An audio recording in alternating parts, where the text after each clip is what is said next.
Okay, today we're talking about microwave maintenance and troubleshooting. So today we're working on a Samsung microwave. There's a model number. You can find it inside the door, ME16H702SES.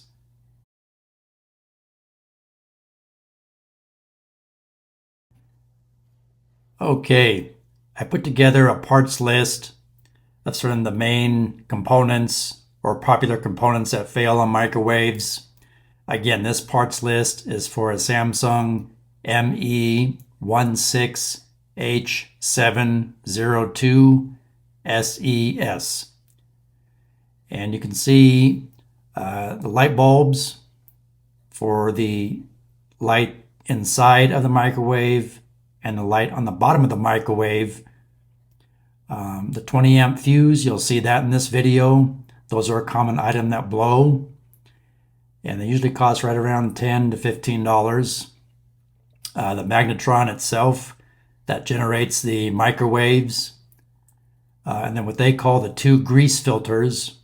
Those are the stainless steel filters on the underside of the microwave. I'll show you how to change those and clean those in this video.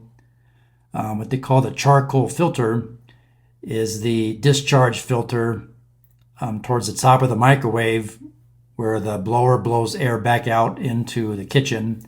If you don't have a microwave that exhausts the air to the outside of the building and just recycles it back into the kitchen, that's what that charcoal filter is.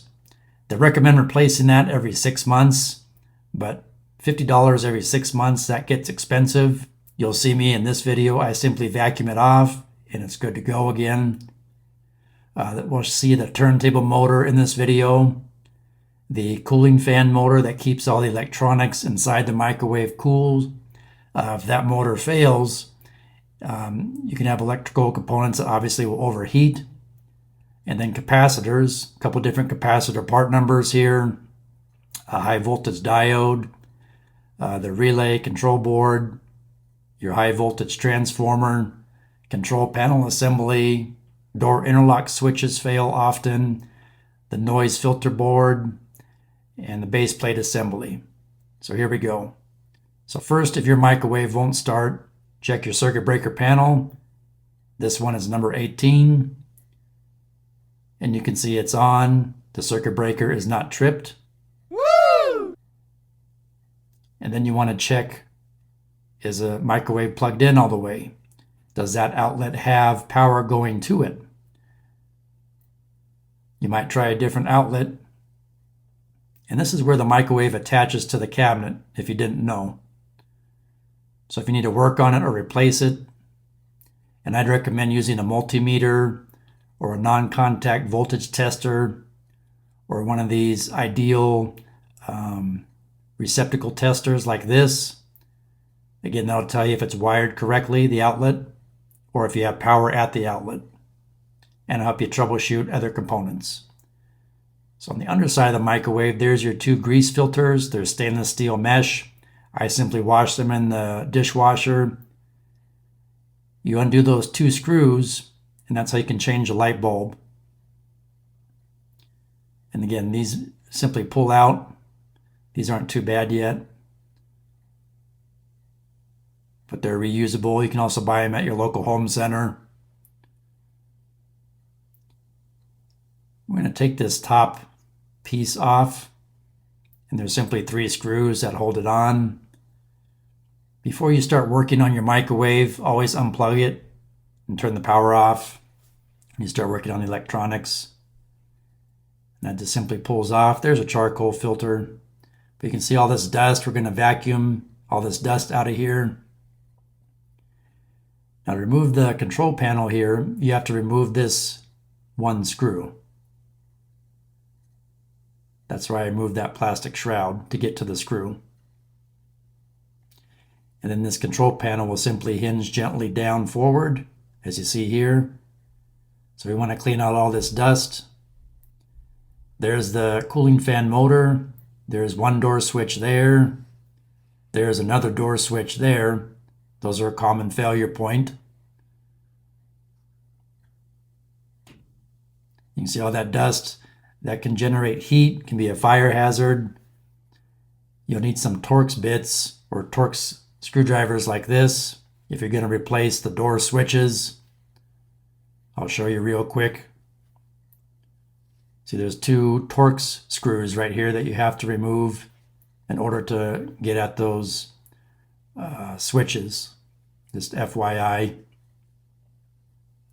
And we're not replacing the door switches today in this video, but just wanted to demonstrate.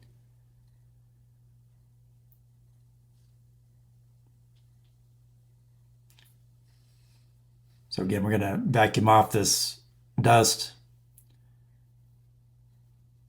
so we get adequate airflow through the electronics and keep them cool.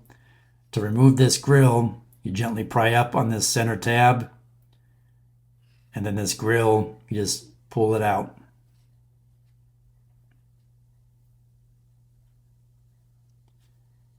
And again, the power is off. There's a noise board right there, and there's your fuse. That's that 20 amp fuse that goes bad sometimes.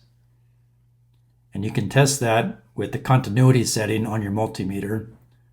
Woo! But we'll clean all this dust out of here because dust is bad for electronics. It can cause electronics to overheat or prematurely fail. Just check all your wire connections, make sure nothing's burnt, loose, or broken. Make sure all your ground wires are solidly connected.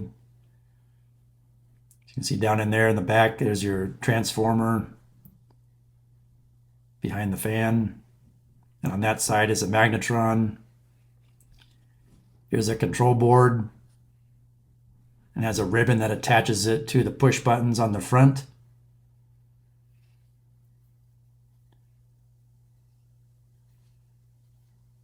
And you can refer to the parts diagram for those parts. I like to use this electrical parts cleaner. It's safe, doesn't damage anything, it's quick drying. Makes quick, easy work of cleaning electrical components. Or you can also use these duster cans to blow everything off.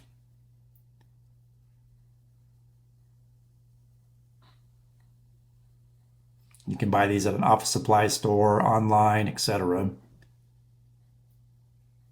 So inside this cover, if you lift it up, that's how you change the light bulb for the inside of the microwave. So if the light ever goes out inside the microwave, that's where you'll find it. Because see, you can't access it from the inside here. Just FYI. And it screws in. So now we'll address the charcoal exhaust filter here.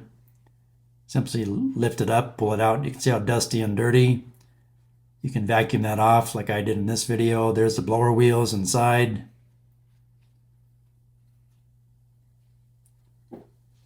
So in order to change that blower motor, if it ever failed, you take the whole unit down. And you can see through the filter now, so it's clean.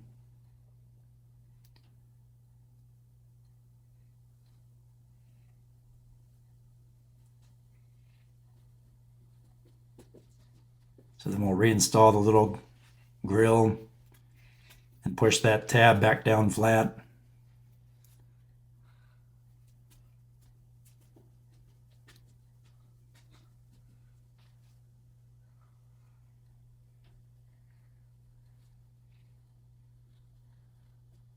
And there's 2 other tabs on the side there that slide into the frame. There's 2 screw holes there too. And then simply reattach the control panel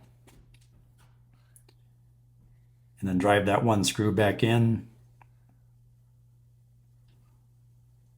And that'll secure it in place.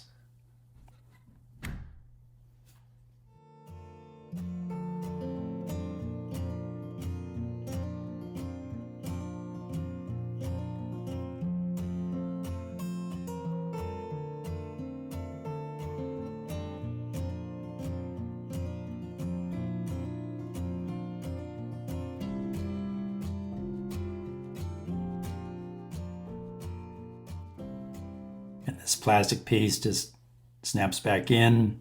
And then there's 3 screws across the top that you have to reinstall to hold it in place. Just line up your screw holes.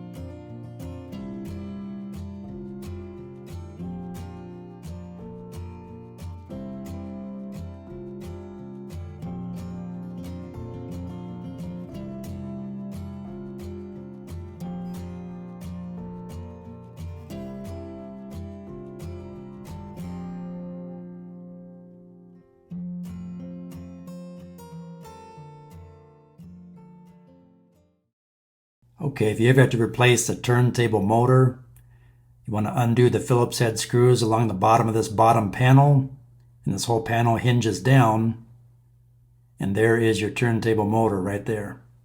Again, make sure the power's off. The turntable motor is just held on by a couple of screws. You have to undo that wire connector first, of course.